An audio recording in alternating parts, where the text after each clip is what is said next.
Well, good afternoon, everyone. It is great to have you here. We do want to try to start these on time, and my sound guys were talking to me, and they're like, hey, it's 12:01, so they're keeping me on track today, so thanks, guys, back there.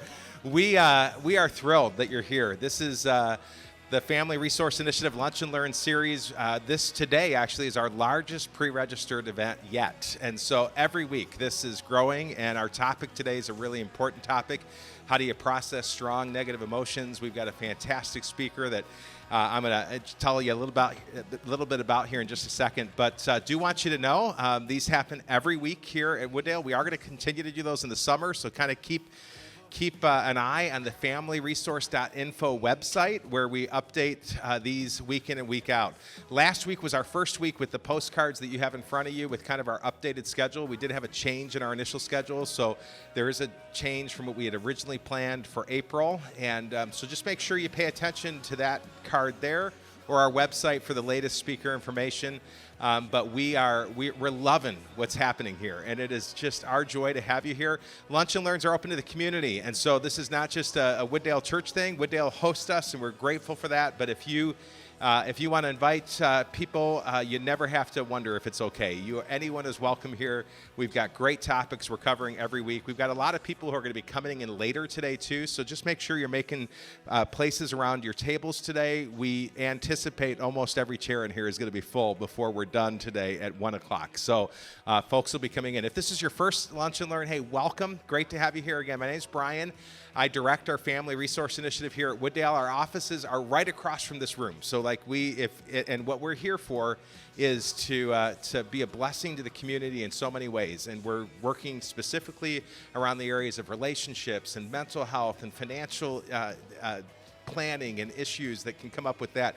We work with grief, we work with recovery, we work just in a number of different areas, and if you go to familyresource.info, you'll see all the information there. I encourage you to visit that page regularly.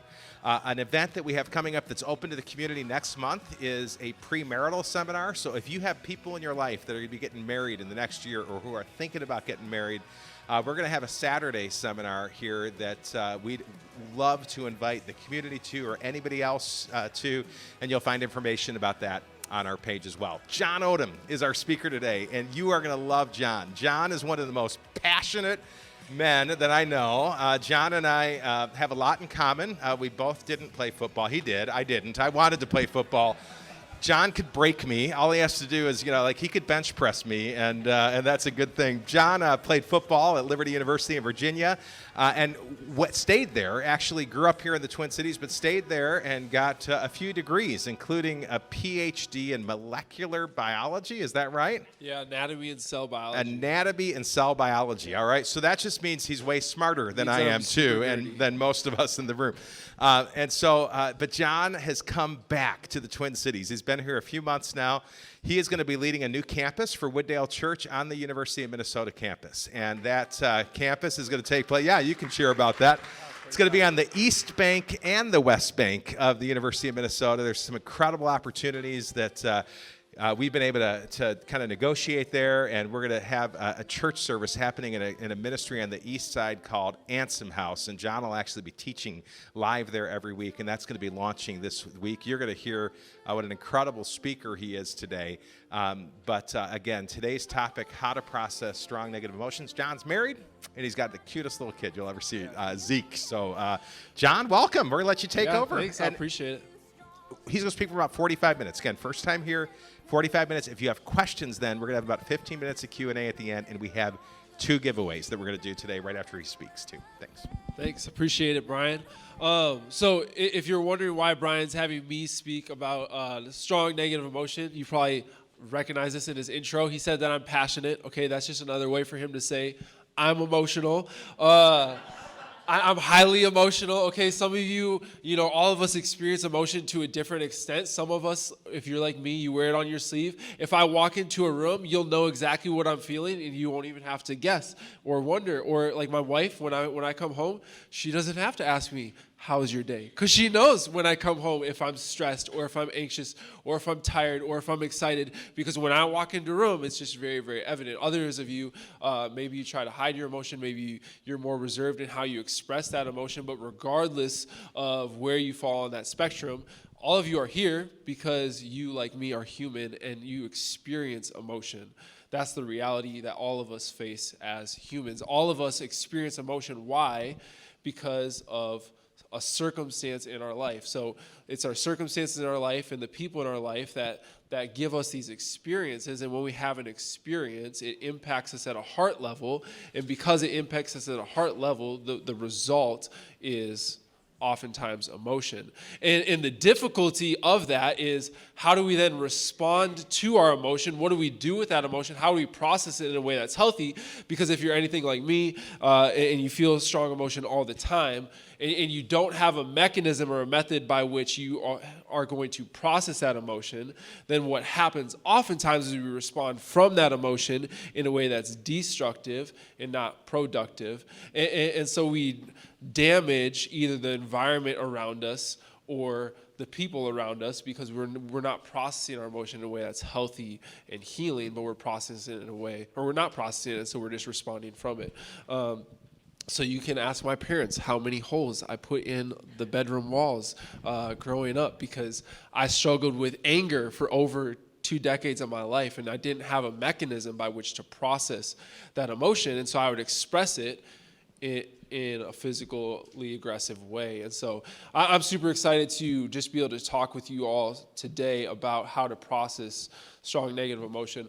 So just really quickly, what I want you to do, all of you guys have a sheet of paper in front of you, and it has some questions, so I'd like to make this a little bit interactive, and you can kind of follow along. So just take 5 seconds and think about what is one of the happiest moments in your life, and write that down.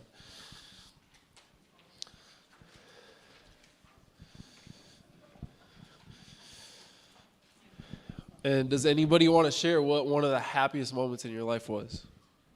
I know you may not know everybody here, but anybody want to share? Happiest moment? Yeah. Climbing the Grand Tetons in Jackson Hole. Yeah. Being with my dad when he died at the farm. Wow. Yeah. That's a good one. Yeah. Amen. Praise God for that, for sure. Okay. So here's the reality. All of us think immediately of our happiest emotion because emotions matter and they impact our memory. The next question, I won't ask you to share this publicly, but like, what's the saddest or one of the most difficult moments in your life? Yeah. And if you want, you can take a second to write that down. Yeah. So you don't have to share it publicly, but you have a question?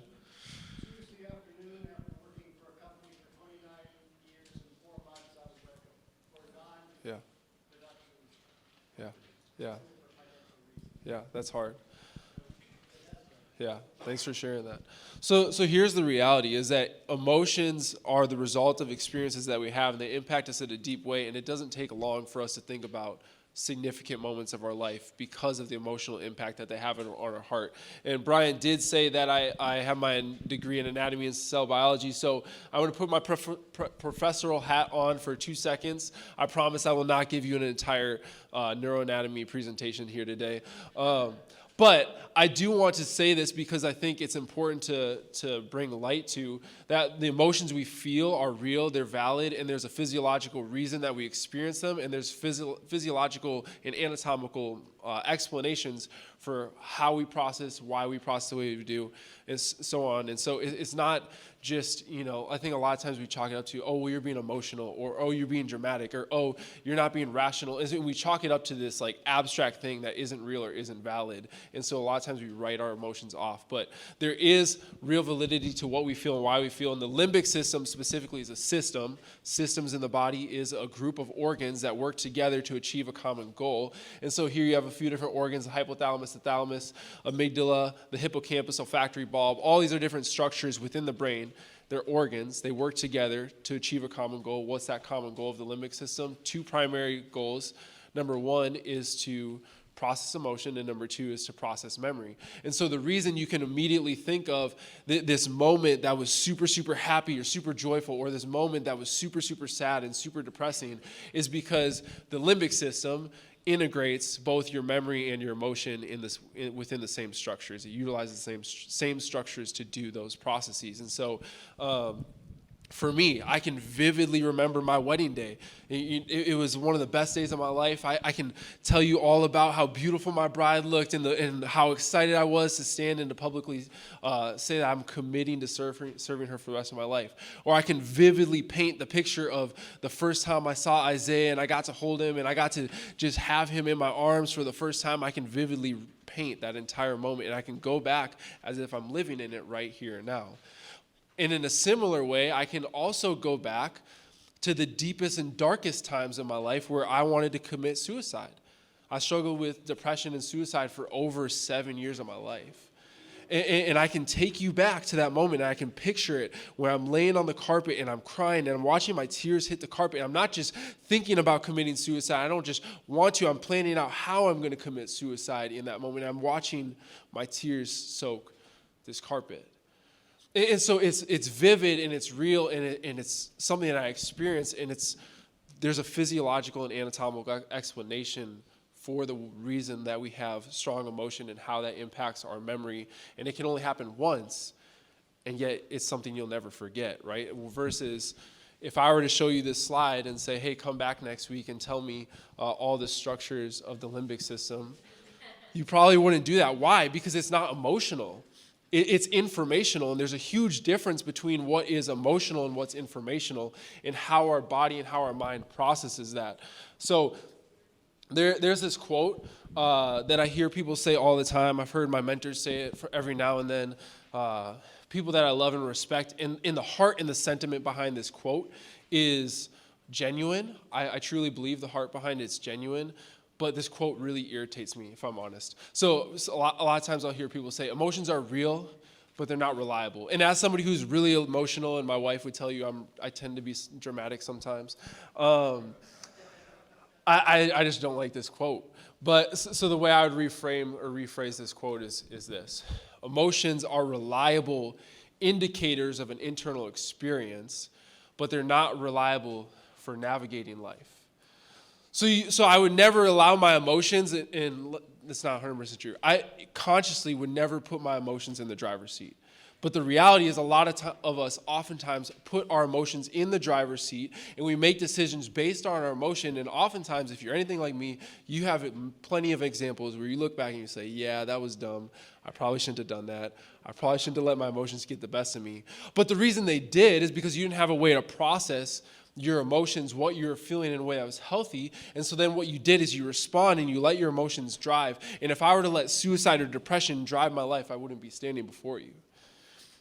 And so for me, I'm not going to lie, I can't disconnect my faith from how I process emotion. For me, I wouldn't have been able to make it through that if it wasn't for Jesus. But likewise, if I were to let anger drive my life 24/7 like I did for a long time, I would just damage the people and the environment around me. And so emotions are reliable indicators of an internal experience that's real and that's valid, but they're not reliable navigators. And so it's important to listen to our emotions. It's important to learn how to process them. I know this is a kid's movie, but I think it was brilliant the way that they did this. So here's this kid's movie, and they took all these different primary emotions and they characterized them and they personified them. And so you have anger and sadness and joy and fear and disgust. And there's this whole movie about these emotions and how they work within the brain, and it's just really insightful. But the reality is, it's important to listen to our emotions, but not allow them to sit in the driver's seat. If I'm feeling sadness, if I'm feeling depressed, that voice inside me has a lot to say about why I'm feeling sad, about what's going on at a deeper heart level, and it's important for me to listen to it. If I'm angry, it's okay for me to be angry. I'm sure there's a valid reason for me being angry. But I need to learn to listen to what that voice is saying, not silence it, not say, oh, it's not manly, oh, it's not masculine, to listen to my emotion. I need to listen to it and not put it in the driver's seat. So I'm going to help you guys. My goal for today is to give you 4 questions that you can walk out of here with, that anytime you feel a strong negative emotion, it'll give you a way to process it, and it's not in the back for those of you like me in type A looking ahead. But I'll give you the 4 questions, but I want you to have a mechanism to process your strong emotions so it can stay in the car with you, so you can process it, listen to it, but not allow it to dictate the way you interact with the world around you. So here's the reality. I've said this a couple of times, but emotions matter. Why? Because they are directly linked to our experience. Another way to say this is that our experience impacts our emotions. Our experience impacts what we feel. Okay? Experience is important because it's the language of our heart. I alluded to this earlier, this idea that information hits us at the level of the mind. Experience hits us at the level of the heart. It impacts us at a heart level, a deep level. Why? Because it's within our heart that we have emotion, that we feel, and that we experience the world around us. And as a professor, one of the things I know is that experience is transformational and knowledge is not. Not like informational knowledge is not. So I can go back to this slide. I can tell you all the anatomy of the limbic system. I can invite you to come to the next lunch and learn. I can give you a quiz. I can say, hey, there's going to be 10 questions, and I'm going to ask you what are the structures of the limbic system, and I want you to be able to recite them to me, and how many lobes does the brain have? It's not going to change your life. Okay? As much as I wish you learning neuroanatomy would change your life, it's not going to. However, if you have an experience, that will change your life. If you're like me, so for example, I'll give you an experience that changed my life. For a long time, for over 7 years, I had this wrestle in my heart of what should I do with my life? How do I use the gifts and talents that I believe God has given me? And so many people kept encouraging me, hey, you should go to med school. Hey, you're smart. Hey, you should go to med school. You should go to med school. So what did I do? I went to medical school. But the whole entire time, I had this internal wrestle of feeling and being aware that I had these gifts and talents I believed the Lord had given me and I wasn't using because I was pursuing a career that was different and distinct from the way that I was wired and designed. And so I had this wrestle, and I walked to my wife, and I said, hey, like, here's the wrestle. I don't think I'm supposed to be a doctor. And she responded to me, and she said, then let's leave medical school. And she was the first person to give me the courage and the confidence and affirmation I needed to walk in what I felt like I was being led to do. And so that I had an experience that impacted me at a heart level. All of you have an experience that impacts you at a heart level, and that experience is what makes us who we are. So experience is the language of our heart. It's how our heart thinks. It's how our heart communicates. And because of that, the heart is significant for these three reasons. One, within your heart, you find the source of your identity, who you are. And I'm not talking anatomical now, I'm talking metaphorical. But within your heart, you have your identity, who you are. You also have your beliefs. What do I believe about life in the world? And the summation of those two things, the sum total of who you are and what you believe, dictates then your actions and what you do. And we actually see the Apostle Paul talk about this in his gospel in Mark chapter 7. He says, a good tree bears a good fruit, a bad tree bears bad fruit, for the heart speaks what the mouth is full of. And Matthew goes on to say, not only does the mouth speak what the heart is full of, but your actions are dictated by your heart. So within the heart, you have who you are and your beliefs, and those produce your actions. And so that's why it's important to be able to process emotion at a negative level. So I'm going to give you an example from this video clip of the Fresh Prince of Bel-Air, and then I'll walk through this process of how do we do this. So I'm just going to warn you, because we are in a church. He does cuss, and so I apologize for that. But I'm sure all of you who have experienced emotion will be okay with this clip. So I'm going to play it, and then we'll talk about it. Lou, if you walk out of Will's life now, don't you ever come back. Sit down. I ain't got time for no lecture. I said sit down, Lou.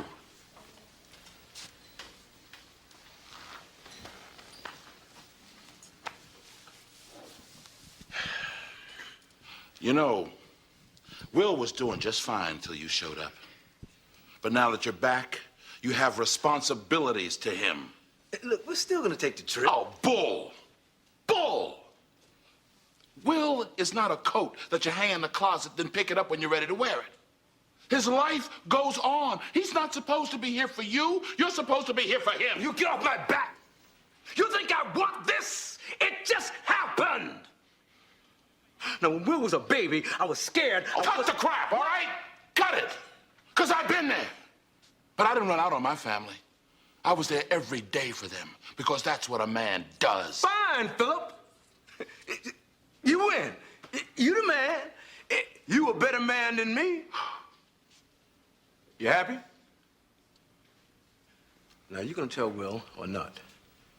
I'm not going to do your dirty work for you. Fine. I'll call him from the road. Yeah, then why don't you do that? Yeah, I'll do that. Daddy out! What's up?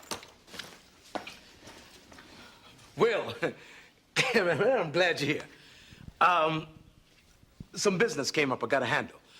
So we're gonna have to put our trip on hold. You understand? Yeah, that's cool. That's cool. Just for a couple of weeks. I understand. Yeah, maybe a little longer. Yeah, whatever. Look, I'll call you next week and we'll iron out the details, okay? Yeah. It was great seeing you, son. You too, Lou.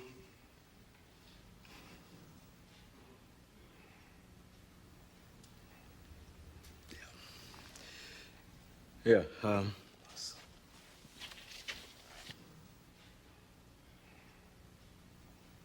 I'm sorry, Will. You know what? Actually, this works out better for me. You know, the slimmies of summer come to class wearing next to nothing. You know what I'm Will, saying? it's all right to be angry. Hey, why should I be mad? I'm saying at least he said goodbye this time. I just wish I hadn't wasted my money buying this stupid present. I'm sorry. If there was something that I Hey, could you know do- what? You ain't got to do nothing, Uncle Phil. Hey, ain't like I'm still 5 years old, you know? Ain't like I'm gonna be sitting up every night asking my mom, when's Daddy coming home, you know? Who needs him?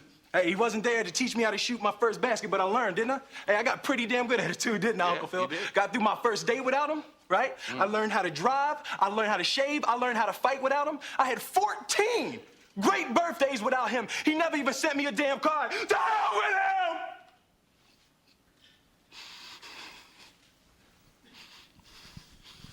I ain't need him then and I don't need him now.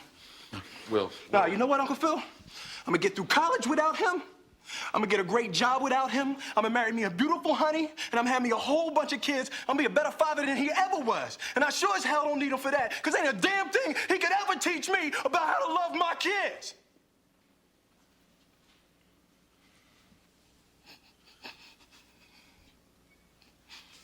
How come he don't want me, man?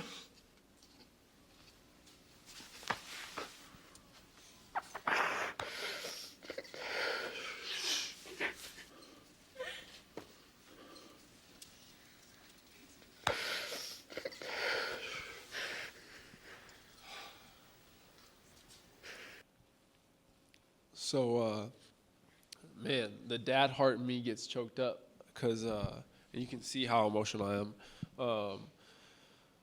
But it just breaks my heart because he's obviously in pain, right? He wanted a relationship with his dad. And so I think this is a powerful scene, but there's a lot of things that we can learn about and we can talk about from this scene in particular. So when you look at this scene, what were some of the emotions that Will felt? What do you guys think?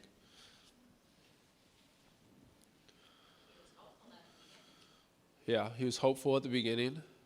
And then when his dad left, what did he start to feel?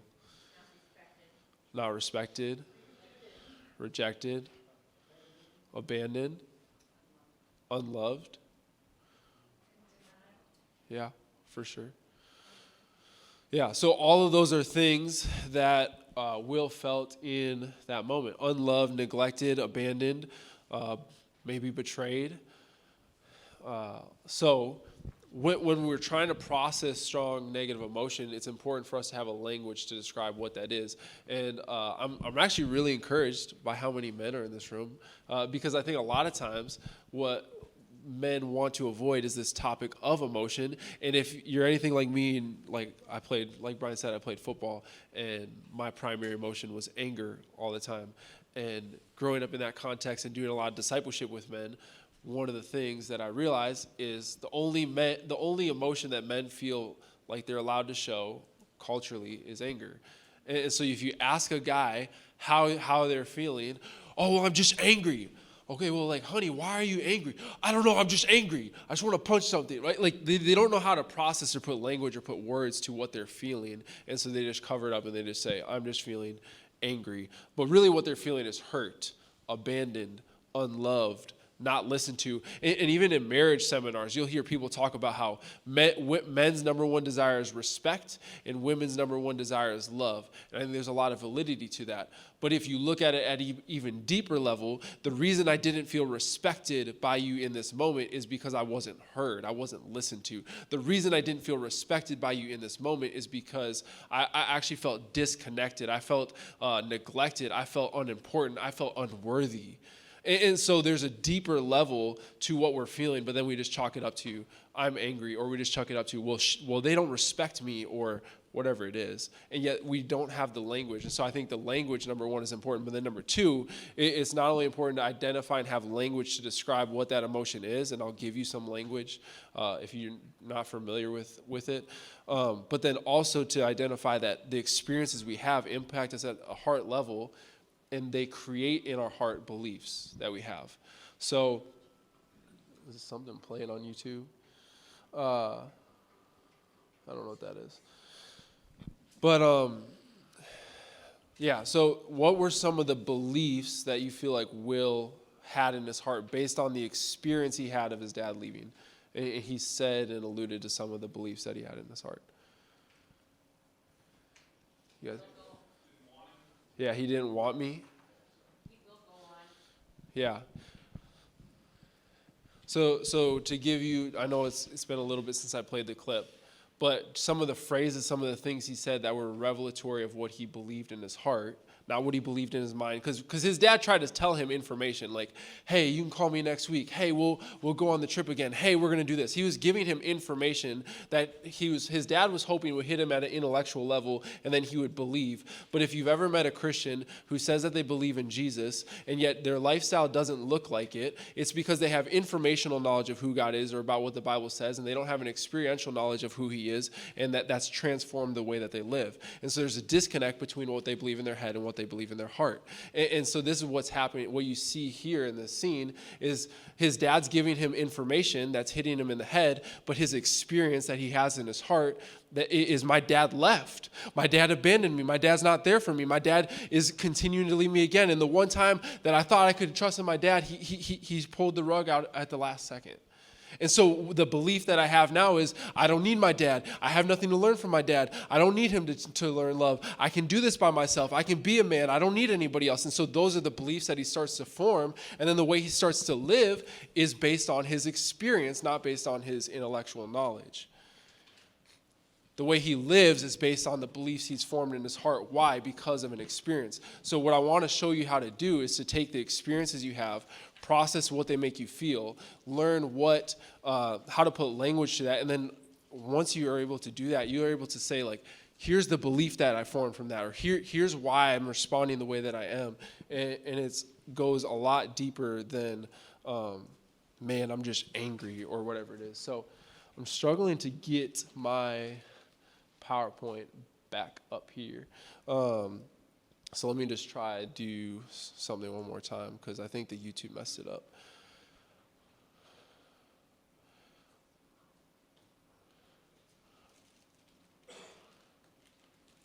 All right, sweet. So,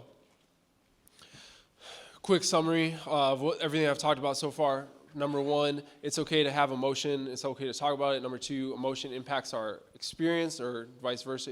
Our experience impacts our emotion, and our experience matters because it impacts us at a heart level, and our heart is what dictates our behavior because it's in our heart that we have our beliefs and who we are, our identity. So how do we actually process strong negative emotion? This is what everyone wants to know. I'm going to give you a couple key questions. And so in order to do this, I'm going to ask each of you to think of a time this week or the last 2 weeks, or if you can't find a time in the last 2 weeks, then you can zoom out to a month. But the hope is that you think of an example that's recent, a time specifically where you experienced strong negative emotion. And I'm not going to ask I'm going to ask you actually to not share this. I just want you to write it down personally, write one sentence of what happened. So for me, last week, I had a friend say something that was super, super hurtful. So for me, that would be my experience that I'm writing down, just a sentence. Like I said, you don't need to share it, but this will be foundational for us moving forward to walk through. Yeah. Sad is a negative emotion, so you're good. Yeah.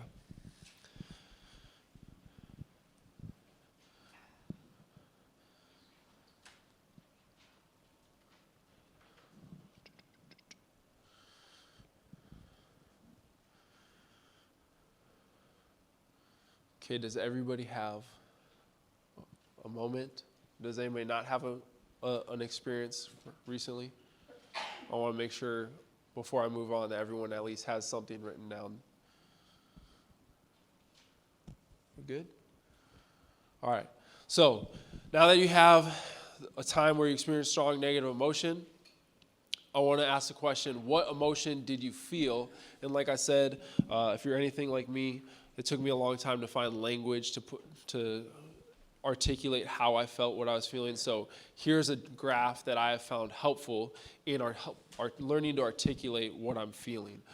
So a few words: heartbroken, devastated, victimized, guilty, embarrassed, stressed, terrified, anxious, threatened, frustrated, betrayed, annoyed, fed up, powerless, worn out, failure, left out, unknown, worthless, indifferent, apathetic, discouraged, dejected, crushed. There's more, but that should at least give you. So what I encourage you to do is to take 3 to 5 words and to write down what were those emotions that you felt in that moment specifically. So when you think about that a moment this week or whatever it was that happened, how did that impact your heart? How did it make you feel?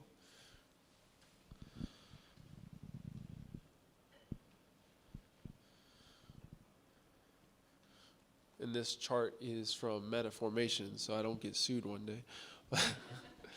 All right, once you have 3 to 5 words to articulate what you were feeling, the next question that I want to ask is, and before I ask this question, what I don't want to happen is for you to have this intellectual experience.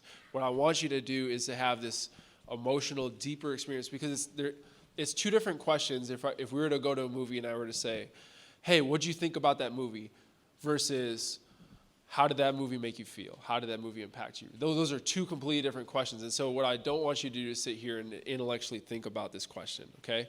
So what I want you to take a second to do, just in each of your spaces, wherever you're at, is to close your eyes. And if you feel weird, you can keep your eyes open. But just take a second, give yourself some space to just picture that moment. Where were you? Were you in the car? Were you at work? Were you at home?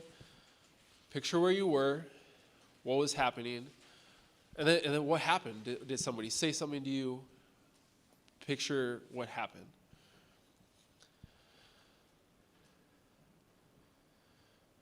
And then in that space, allow yourself to remember what that felt like. Did you feel dejected? Did you feel neglected? Did you feel not valued? Did you feel not seen? What was it that you felt? And allow yourself to experience that emotion for a second.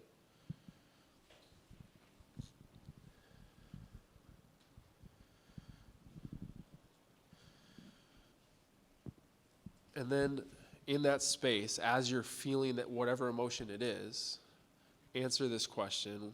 If you could respond in that moment however you wanted to, and you didn't have to do the Christian thing, or you didn't have to do the right thing, or you could just respond unfiltered, how would you want to respond in that moment? Would you cuss them out? Would you punch a wall? Would you run away? What would you do in that moment if you didn't have to do the Christian thing, or if you didn't have to do the right thing?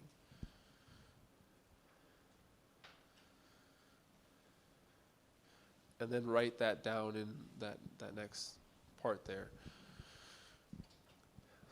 Because the answer to that question specifically is so revealing to what's happening at a heart level. And so these three questions will get you really, really far, but it's the fourth question that will actually produce like hope and healing. So we'll get to the fourth question by the end.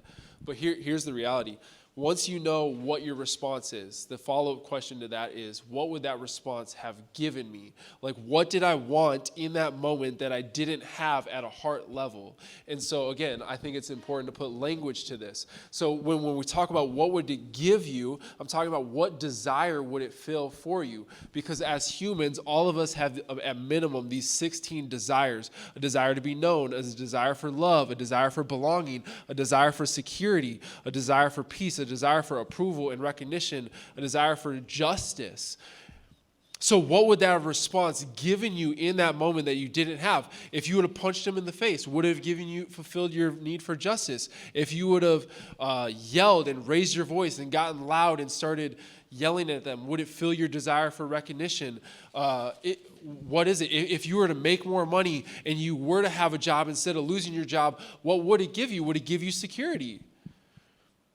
Because the answer to the question of what you want to do, I want to go get a new job, or I want to, whatever it is revealing to what's happening at a deeper level. It's revealing to what desire you have in your heart that's not being met. And here's the reality. All strong negative emotion is the result of an unmet desire. All strong negative emotion is the result of an unmet desire. And so if you can identify not simply what the emotion is, but what is the desire that I have, what happens and what you begin to see the more and more you do this, and I've gotten to the point where I can do this in like 5 seconds as I'm driving, I can drill down and immediately identify what the emotion is, or if I walk into an environment, I can immediately say, here's the desire that's not being met. And what it reveals to you then and gives you awareness of is, here's a place in my life where I'm looking to have my desire filled by people or by circumstance in this world and not by God. So I'll give you a more concrete example. If I go to a meeting and everyone's talking and they ask me a question and then I try to answer the question, right, and like nobody's listening to me, I might not feel valued. I might not feel loved. I might not feel seen. And so I might have a desire for connection, right? That's not being met in that moment. And so I'm seeking to have that desire filled by the people in that room and not by the Lord. I can tell you, so I did play college football, but I only played briefly. Why? Because I actually got injured my freshman year. I broke my wrist, and it wasn't long after that I got cut. And so I can tell you, I can picture that moment, that conversation with my coach, getting cut from the team, walking out of that building, up to my dorm, crying the whole way there, like just sobbing in tears, and singing worship songs, but like deeply, deeply sad. Why? Because I had a desire for significance and recognition and approval, and I thought the way that I was going to be made significant and validated in this world was by showing my dad that like I can play Division I and I can play pro and I can be like the best athlete to ever walk this earth, and yeah, I can do it for the glory of God, but really it's all about me and being athletic and me showing you how great I am as a human. And so I was so deeply sad and hurt, and I was crying for hours. Why? Because I had this desire for significance and approval that wasn't met in that moment and wasn't being filled by the earthly outcome that I wanted it to be met through. And so I praise God for that now. Why? Because I'm able to see it through that lens, and I'm able to see that God loved me enough to not allow my circumstance to meet it, and he loves me enough to not allow people in my life to fill those desires because he wants to fill those desires. And so that's the beautiful thing. If you have a relationship with Jesus, you have the ability not just to identify what it is or what desire is there, but you have the ability to have that desire filled by Jesus himself. And it allows you to operate in a way that's healthy and productive and not destructive.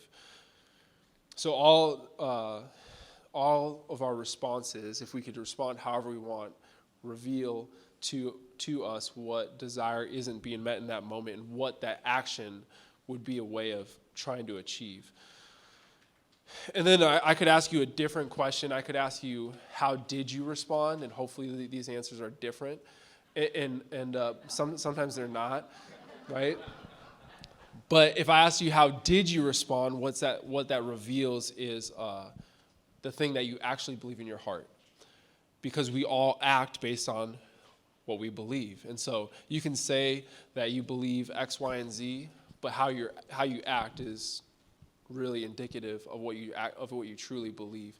And so if Will goes on to college and he never asks for help from anyone again, and he does all these things, right, it's indicative of the fact that he believes he has to do it by himself. So I'm going to skip that for the sake of time. But what I want to ask now is, what's your typical method? And this is rhetorical, so you don't need to answer it out loud. But what's the typical method you use to process your emotion? And does that method lead to a place of contentment and joy? It's a yes or no question. The reason I ask is because I think part of the first step of getting on a path of healing is recognizing that I don't have a method that's healthy and effective. And that's the first step really towards healing. So here are my 4 key questions that I promised I'd leave you with on how to process strong negative emotion. Number 1, what emotion am I feeling? And like I said, you can look up that chart on Google if you want to. It's just type in strong emotion and it'll come up. But what emotion am I feeling? And then give your space time to listen to your emotions. And so you can look at a chart if you need to help put words to it. And then once you identify what emotion you're feeling, allow yourself to re-experience that. And then ask the question, if I didn't have to do the Christian thing, if I didn't have to do the right thing, how would I respond in my flesh if I could respond how I want to in that moment? And then the third question is, what would that response have given me? And again, what it gives you is trying to fill a desire that you have in your heart that's not being met by this world or by people. And here's something I believe about emotions. Not only are they reliable indicators of an internal experience, but they are a doorway to experience Jesus more deeply. And so I don't want to leave you just in that negative space. What I hope to do is to allow you to experience the negative emotion, that it might become a doorway for you to experience Jesus more intimately. So I used to hate that I'm emotional. Like I used to really, really have problems with it because it affects every area of my life. For example, like I forgot to take out the garbage this morning. And so it was the first time in 4 years of being married that I hadn't taken out the garbage. And I watched the garbage truck go by and I was like, no, right? But I immediately felt like a failure, right? And I was like, oh my gosh, I'm the worst husband in the world and blah, blah, blah. Like I'm never going to like, whatever. So I feel strong emotion all the time. I used to hate that. I felt strong emotion about anything big or small. But now I praise God for it because I've realized it's an opportunity for me to experience him at a deep level. And that's what I want you guys to see ultimately. And so the fourth question is really for any of you who are Christians, because I really and truly believe the only way you actually can get healing and hope and deliverance and process these things in a healthy way is through a relationship with Jesus. And so if you aren't a Christian and you want to use the first 3 questions to process where your heart's at, that's great. But if you want to actually have growth and live in a way that's healthy and productive, I believe that Jesus is the answer. And so the fourth question is customizable. But it's a question that you ask Jesus. So, for example, when I think about being cut from the Division I football team, and I know what my desire is, I create then a question around that desire that wasn't met, and I allow Jesus to meet me in it. For example, when I was cut from the Division I team, I asked Jesus this question: Jesus, how am I significant to you, even if I never play another college down? And then I allow him to speak into that and to impact my heart at a deep level. And yeah, I can go read my Bible, and that's awesome. And I can see that what he says biblically affirms what he's telling me in my prayer time. But it impacts me at a heart level. Or for example, I told you earlier that my friend this last week said something super, super hurtful to me. And he's a friend I've known over 10 years, and he was in my wedding. But he said something so hurtful that I was genuinely questioning whether or not I'm ever going to be able to be his friend again.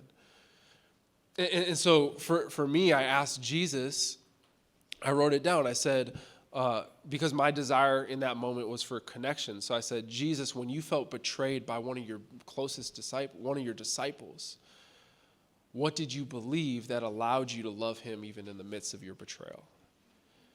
And then he gets to speak into that. And so what I encourage you to do is to take your desire and your experience. And Jesus, even if I never made another dollar, how am I still valuable as a husband? Jesus, even if I didn't accomplish anything for work today, what's something you love about me? Jesus, even if I never whatever it is, but learning to ask him questions, and if you want help doing that, I can help you come up with questions. But I believe that God cares about our emotion, and he wants to meet us in the midst of that.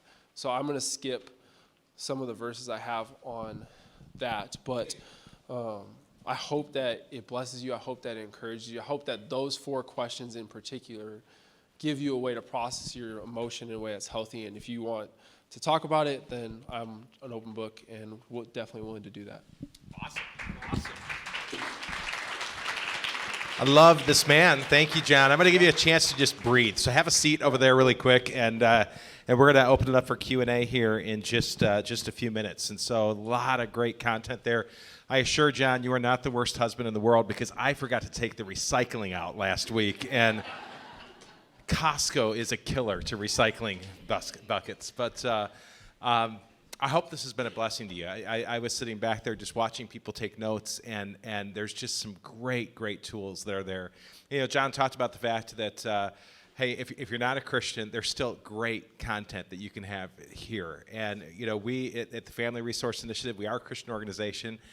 We like to say Jesus is the meal we serve. We're not afraid of that, but he speaks into all areas of our lives. And so if that's a question, like that whole idea of what Jesus is about, John, again, would love to talk to you about that afterwards.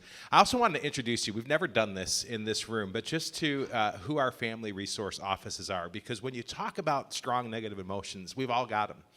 We all process them differently. I love, John, that you said, what have you dealt with this week? Because let's get real. Every week, doesn't matter who you are, you're going to have some of those emotions that are going to come up. And there are seasons of our life where those emotions seem to be heaped on us more than others. John, I appreciate you talking about the fact that there was a stage in your life where you were suicidal. And many of you know my story, too. Same deal. You know, there was a long stage of my life where I didn't know if I was going to be alive the next day, because that's where we were at. And so I want you to understand that, like, the Family Resource Initiative and pastors at Wooddale Church, we're not like pie in the sky. Everything's going to be great when you decide to follow Jesus. Life is hard, and we all deal with hard things. And I want you to know that office across the way here, the Family Resource Initiative offices, are here to be a place where you can find healing and you can find hope. And there are people that would love to sit with you and unpack your story and know that it's going to be safe and it's not going to be told all over the place. It's just a place that you can come and you can find hope and healing. So I want to introduce you to some of our staff today, and then we're going to bring John back up for some Q&A. My partner in crime is standing over there. So come on up here, Kathy. Kathy Gerthofer is our program associate for the Family Resource Initiative. She does a great job of getting this room ready every day, but she is not here to just put rooms together. She is a key partner and ally, and really my partner in crime, and just kind of helping this run. And so she's working directly with our mental health teams, with our community service teams, and she's doing an amazing job.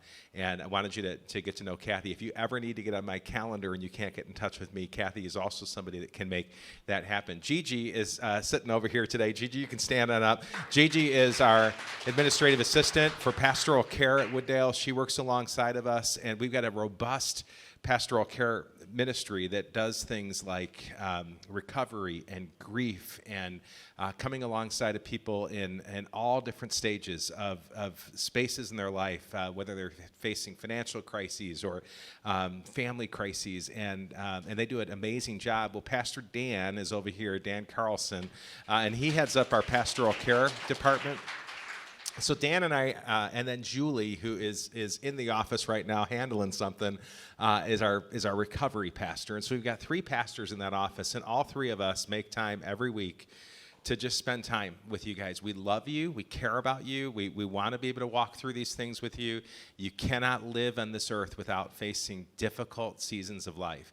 And the ministry that Julie heads up is something called Celebrate Recovery, that is specifically about, sometimes you hear that word recovery and you think it's just about addiction. No, it's about anybody's hurts habits, or hang-ups. And you cannot live on this earth without having some hurts, habits, and hang-ups. And so if you want to find a space to find some of that healing, I just wanted you to know who those folks were. So John, come back up. We've got, I'm sure, some questions here, and then we'll end it with our giveaways today. But who's got a question today? And it's always hard to be the first one, but then we never finish them because people don't raise their hands. So who's got a question today for John? Yes. Oh, yeah. Yeah. Yeah, for sure. Yeah, and if you got your cameras, take your cameras out, so, take a picture of this. 1 Peter chapter 5, verse 7, just cast all your anxiety on him. Why? Because he cares. 2 Corinthians 1, 3 through 5. The God of all comfort will comfort you in the midst of your affliction. Psalms 46 says that he's our refuge in our times of trouble. Psalms 34 said he's near to the brokenhearted and binds up their wounds. There's others. If you study the Beatitudes, and this is a whole sermon in and of itself, but the method and the pathway to a happy life is actually through being meek and humble and mourning. And he says, happy are those who mourn. Why? For they should be comforted. So he promises to comfort us in the midst of our affliction. And then not only does he talk about negative emotion, but he also talks about positive emotion. The joyful heart it brings nourishment to the body. So there's a lot of other verses, Psalm 4, Psalm 6, a lot of Psalms. So John is the first of our Lunch and Learn speakers that we have recorded. And so if you enjoyed this today, we will be posting this. And so if you go to the Family Resource page, next week you should be able to see this on kind of a download or a page that you can watch it. It'll be on YouTube, and you are more than welcome to share this with others, okay? More questions? Yes. Yes. Yeah. I read something this week about just even the word negative emotions makes us sometimes want to suppress it instead of dealing with it. Right. So that was a good thought to me. Yeah, It's an for sure. emotion, right? Yeah, That's for sure. right.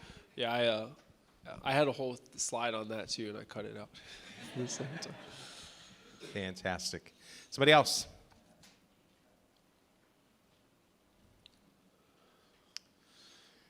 Yeah, Adam. Sorry. Oh, Ann. You say that you, what emotion you're feeling when you experience that situation and think about how you would respond if you could respond anyway. And then you say, what would that response have given me? Yeah. Which is great. But then what do you So then the fourth step is I asked Jesus a question. So that's the fourth step. So for example, I told you my friend said something super hurtful. I asked Jesus a question. I said, Jesus, even when you were betrayed, what did you know that allowed you to love him in the midst of your betrayal? And what Jesus told me in that moment, I wrote it down. He said, let me see, where did it go? He said, because I said, Jesus, why did you still choose to love him? And his answer to me was, because love isn't meant to be based on how we are treated by others, but how we are loved by God. And so that impacted me at a heart level. Then I was able to ask a follow-up question because I still wanted to continue to dive deeper, and it just creates space for me to hear from God. Really, really good. If you were at, Pastor Dale spoke a few weeks ago here, and he talked about his book, Reset. And Reset is kind of that whole idea of what John's talking about there is Romans 12, 1 and 2 in the Bible. So it's that idea of I'm going to renew my mind, not with what I wanted to do, but what would God have me do, or what would Jesus have done? That's really good. Adam, you had your hand up. Go ahead.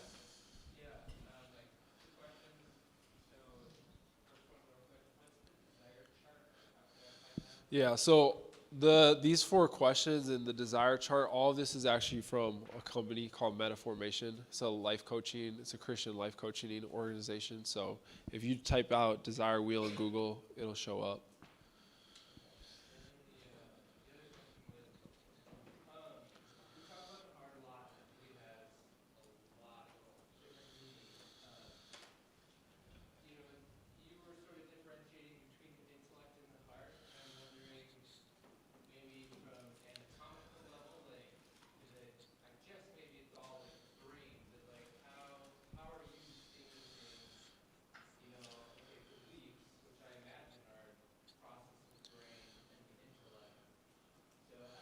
So there, I did switch from an anatomical reference to a metaphorical reference.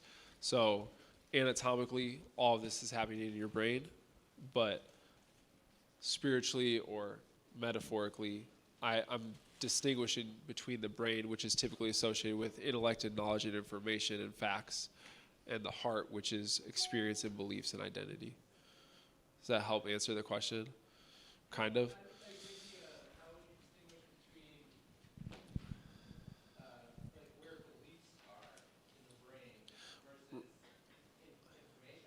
Yeah, I wouldn't. Because like from a neuroscience standpoint, we can't necessarily say that type of thing because the brain is so complex, and I can show you different diagrams of the pathway of the neurons in the brain and how they work together to coordinate with other parts of the brain, and there's so much complexity. All we can do is we can have patients think about something or feel something or close their mind. We can get probe and see what parts of the brain light up, but then how do you measure that? How do you see what's happening on a cellular level? There's a lot of limitations to neuroscience itself, so I wouldn't try to distinguish all of that necessarily. Yeah. All right, we've got time for 2 more. Yeah, Jennifer. So if you're having conflict with someone because they're not meeting your desire, Yeah. and you're the one that's not meeting the desire, you could use this and say, oh, I'm so sorry, honey, you were probably wishing for X. And you could help in the conflict resolution by identifying Yeah. help Yeah. them identify their negative feelings. Yeah, so you can help. So I actually do life coaching, and I help people process what their emotion was, what their unmet desire was. So you can use this to help other people process their emotion, but at least in my marriage and my relationships, I felt it more helpful for me to process mine because I think the tendency is for me to say, oh, well, geez, if you just fix my wife, or if you just fix my son, or if you just fix, I got you. Yeah, but yeah, you could. I think the important thing to do in that situation is to use the language that they use. Because I think what we try to do a lot of times when we listen to people is we say, they'll say a phrase. So like Will, for example, he says, like, why doesn't he want me? And what we do when we hear somebody say that is then we try to rephrase it. But it's important to use the language that they use and to say, hey, I understand that you feel that he didn't want you. What did you want to do in that moment? If you could have done that, what would that have given you? And keeping it open-ended question, because our tendency, especially if you're like me and you're a teacher, is to fill in the answer. Oh, well, you just had a desire for connection, and it wasn't being met. No, like maybe his desire was for freedom, and like that's why he wanted to leave. so, yeah, is that helpful? Yeah. All right, last question. Go ahead.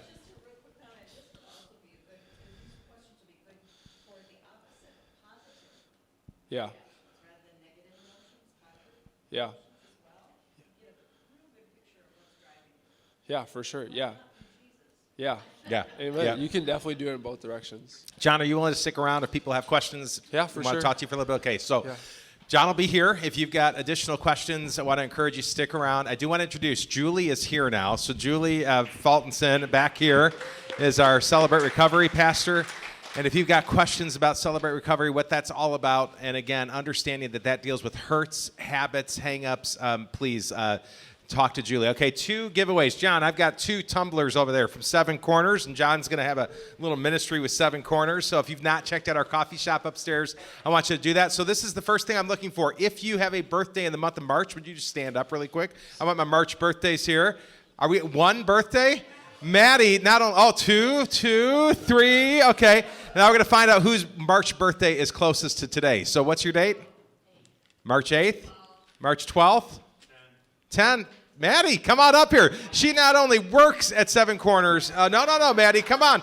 Employees are eligible. I was talking to your boss. He says, I've always wanted one of these, but I'm not going to spend the money it costs to get it. So, Maddie, you can have white or black, your choice. I'll take the black. All right, you get the black one. All right, and you know what? You get the other one. All right, so why don't you bring this to our other March birthday? Come on up here. Dan is not getting one today. Sorry, Dan. All right, deal with it. I'm taking Dan to lunch for barbecue today. He's getting better than this, all right? So congratulations. Great to have you here today. And again, if you've got questions, next week, Heather Fleece is going to be our guest speaker. If you've got teenagers in your life, Heather speaks every year to, I think, close to like 75,000 to 100,000 students across the country. So we're really blessed to have her here. And she's been in the role of junior high pastor at Wooddale Church for close to 30 years now. She's an author. She is an incredible pastor. And she's going to be here next week talking about understanding the world of today's teenagers. How many know it's a little bit different growing up today than it was when you grew up, okay? So like if you have children or grandchildren or neighbors who drive you crazy, who are teenagers, and you want to understand their world a little bit better, like what it's like to grow up and never, live in a world. Like today's kids that are in high school, they were all born after 9/11, every one of them. Today's high school students have never known what it doesn't mean to have like a cellular device readily available. Like they have been online their entire life. They don't remember a world that didn't have online and all sorts of other stuff. So come next week. You're going to hear some great stuff from Heather. Thanks for being here, everyone. If you want to meet people and stick around, go ahead. But otherwise, we'll see you next week.